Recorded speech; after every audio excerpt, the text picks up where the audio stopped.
Hello दोस्तों, आपका डर कैफे में स्वागत है, जहां आपकी मुलाकात भूत, प्रेत, पिशाच और शैतानों से होगी। क्या आप डर के लिए तैयार हैं? तो शुरू करते हैं आज की कहानी को।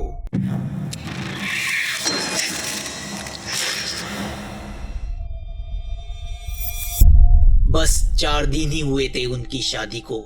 वह पालमपुर से कसौली लौटे थे। काशवी बहुत खुश थी, क्योंकि उसे जैसा चाहिए था वैसा ही घर उसे मिला था। रोहन वैसे तो दिल्ली का रहने वाला था, मगर उसने एग्रीकल्चर में डिग्री ली थी और कसौली के पास उसने ऑर्गेनिक खेती करने के लिए एक छोटी जमीन ली थी। तो काशवी और वो दोनों अकेले ही वहां रहने वाले थे। ना सास ससुर का झंझट, ना बहनोई ननंद का प्रॉब्लम, बस दोनों राजा रानी का राज। मगर इस खुशी में एक ही प्रॉब्लम हुआ था कि वह शिमला जाके अपना हनीमून एंजॉय करने वाले थे, जो वह कर ना सके, क्योंकि शिमला जाने के बाद अचानक काशवी को पीरियड्स शुरू हो गए थे, जिससे खुद काशवी हैरान थी, क्योंकि पिछले हफ्ते ही उसको पीरियड्स आके गए थे। मगर रोहन समझदार था, उसने काशवी को समझाया अब हनीमून तो होता ही रहेगा। मगर इन सब में काशवी को एक बात का दिलासा मिला था कि पालमपुर में देवी के दर्शन के बाद उसको पीरियड्स शुरू हुए थे। देवी के उसको दर्शन हुए थे। 2 दिन शिमला घूमने के बाद वह कसौली रोहन के घर लौटे थे। रोहन के पार्टनर विनय ने उनका स्वागत किया। विनय की वाइफ नीलिमा को तो बहुत खुशी हुई, मानो उसको एक सहेली मिल गई हो। विनय रोहन को उसके खेती के प्रोजेक्ट में हेल्प करता था। उनका घर रोहन के घर से कुछ दूरी पे था।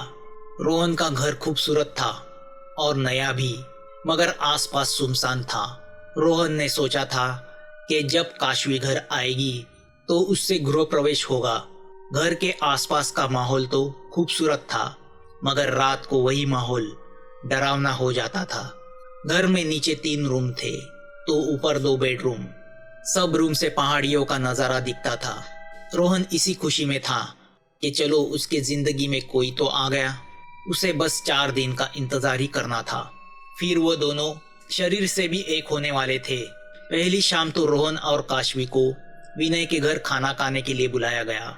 नीलिमा चाहती थी कि 3-4 दिन जब तक काशवी के पीरियड्स खत्म नहीं होते तब तक वह उनके घर रहे, फिर ठीक तरह से पूजा और गृह प्रवेश के साथ घर में रहने को जाए। मगर रोहन का इन बातों पे विश्वास नहीं था, तो उसने सोचा खुद का घर होते हुए दूसरों के घर में क्यों रहना। तो रात को खाना होने के बाद रोहन और काशवी अपने घर लौट जाते हैं।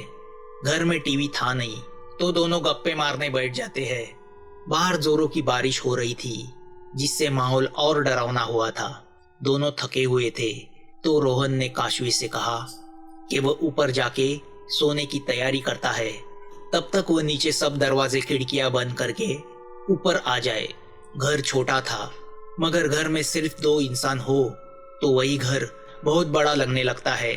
काशवी पिछले 2 दिनों से कुछ अजीब महसूस कर रही थी, जैसे वो कुछ ज्यादा ही थक गई हो। वह जैसे ही मेन दरवाजे को लॉक करने जाती है तो पीछे से उसे रोहन पकड़ लेता है। काशवी जानती थी कि रोहन बहुत उतावला हुआ है, मगर यह उसी का फैसला था कि वह यह 2-4 दिन रुकेगा। उसे रोहन का स्पर्श कुछ ज्यादा ही ठंडा महसूस हो रहा था। काशवी मन ही मन सोचती है कि वो रोहन को रोकेगी नहीं।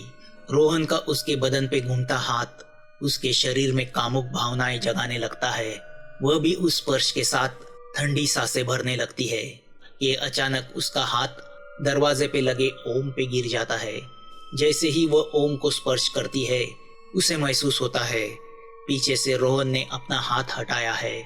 वह मुड़ के देखती है तो पीछे कोई नहीं होता। वह मन ही मन हंसती है कि शायद रोहन ने अपने आप को रोका होगा। दरवाजा खिड़की बंद करके वह ऊपर यही सोचते हुए आती है कि रोहन बिस्तर पे उसका इंतजार कर रहा होगा। मगर वह जैसे ही रूम के अंदर आती है तो देखती है रोहन बिस्तर पे पड़े पड़े खर्राटे भर रहा है। वह देख के वह शॉक होती है कि जो रोहन 2 मिनट पहले उससे लिपटा हुआ था, वह इतने जल्दी खर्राटे कैसे भर सकता है। एक अनजाना सा डर उसे घेरने लगता है। फिर भी अपने आप को संभालते हुए वह लाइट ऑफ करके बेड पे रोहन के पास सो जाती है। मगर उसे ऐसा लगने लगता है मानो अंधेरे में कोई खड़ा है और उसे एकटक देख रहा है। तभी रोहन काशवी को बाहों में लेके सो जाता है। काशवी को लगता है कि वह जिंदगी में पहली बार किसी घर में रहने आई है, इसलिए उसे वो वहम हो रहे हैं। इसके पहले तो वह दिल्ली के फ्लैट में 5 लोगों के साथ 3 रूम में रहती थी, तो वहां अकेलापन कभी महसूस नहीं होता था। इसी सोच में काशवी की आंख लग जाती है। दूसरे दिन सुबह काशवी जाग जाती है तो देखती है कि रोहन कहीं जाने के लिए तैयार हो रहा है। बाहर बारिश भी रुकी हुई है। वह घड़ी में देखती है तो उसमें 10 बज रहे होते हैं। चद्दर हटा के वह उठ जाती है और रोहन को पूछती है कि वह कहाँ जा रहा है। रोहन उसे बताता है कि फार्म पे कुछ काम आया है, तो वह शाम को 5 बजे तक वापस आ जाएगा। रोहन काशवी को बताता है कि उसने दोनों के लिए नाश्ता बना के रखा है। उसके जाने की बात सुन के काशवी को अकेलापन का एहसास डराने लगता है। उसे कल रात वाली बात याद आती है। एक पल उसका दिल कह रहा होता है कि वह रोहन ही था, तो दूसरा कह रहा होता है कि वह कुछ और था। काशवी को समझ में नहीं आता कि वह पूरे दिन इस घर में अकेली कैसे रहेगी, मगर वह जानती थी कि अगर इन सब बातों का जिक्र उसने रोहन से किया तो वह उसका मजाक उड़ाएगा, और वैसे भी उसे अब इस घर में पूरी जिंदगी भर रहना है। उसको सोच में डुबा देख रोहन उससे कहता है कि बाहर स्कूटी पड़ी है, तो अगर वह अकेलापन महसूस करे तो वह नीलिमा के पास जा सकती है। उसकी बातें सुनकर काशवी के जान में जान आती है कि चलो, आज के दिन तो उसको चिंता करने की बात नहीं। रोहन नाश्ता करके कार से चला जाता है। उसकी कार को दूर जाते देख काशवी को डर घेरने लगता है। महामारी की वजह से वह भगवान की पूजा भी नहीं कर सकती थी, जो डरे हुए इंसान का सहारा होता है।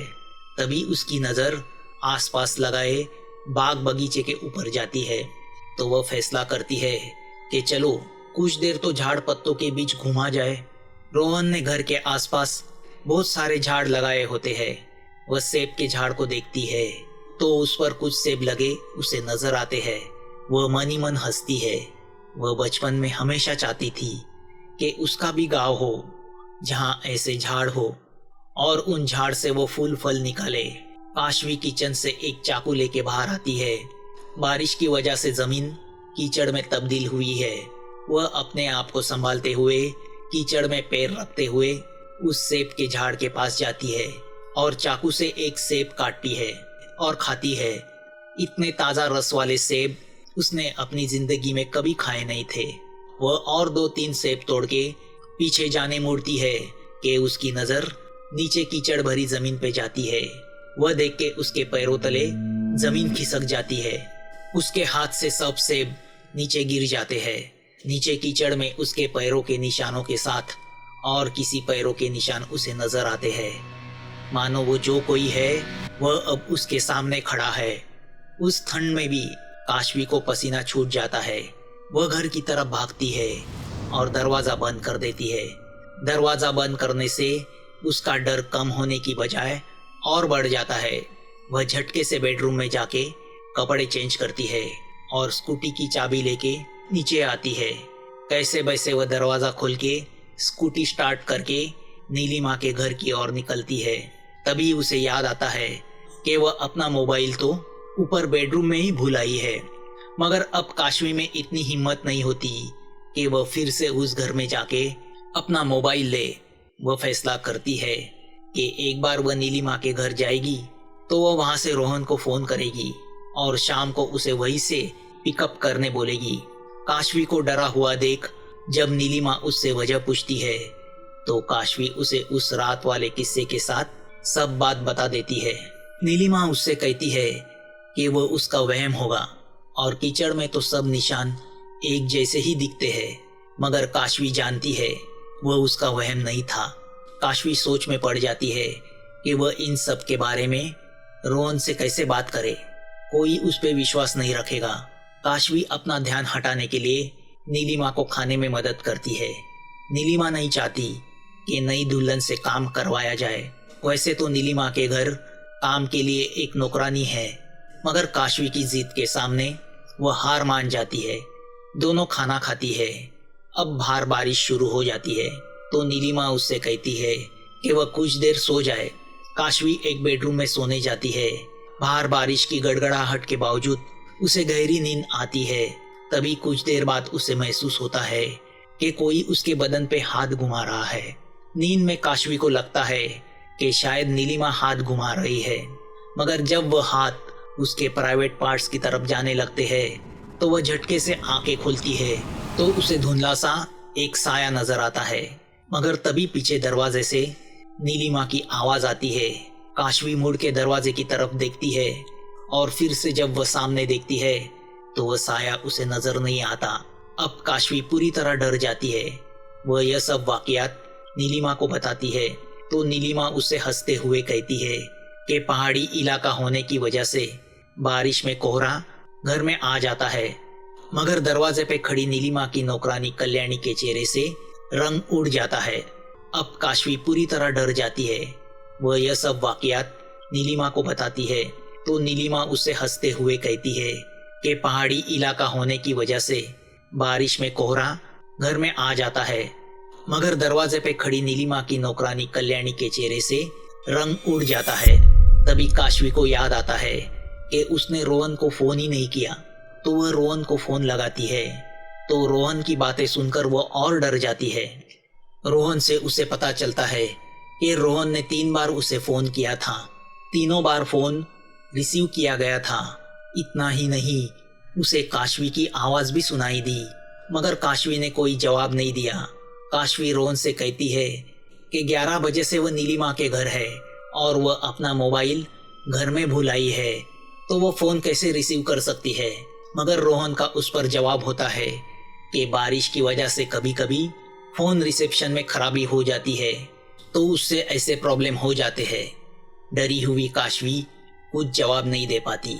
शाम को रोहन नीलिमा के घर आके उसे पिकअप करता है। डरी हुई काशवी को देख के उसे हंसी आती है। दोनों घर लौटते हैं। अब जैसे ही रात होती है, काशवी को डर फिर से घेर लेता है। वह रोहन के आसपास ही रहती है। वह किचन में कैसे वैसे खाना बनाने लगती है।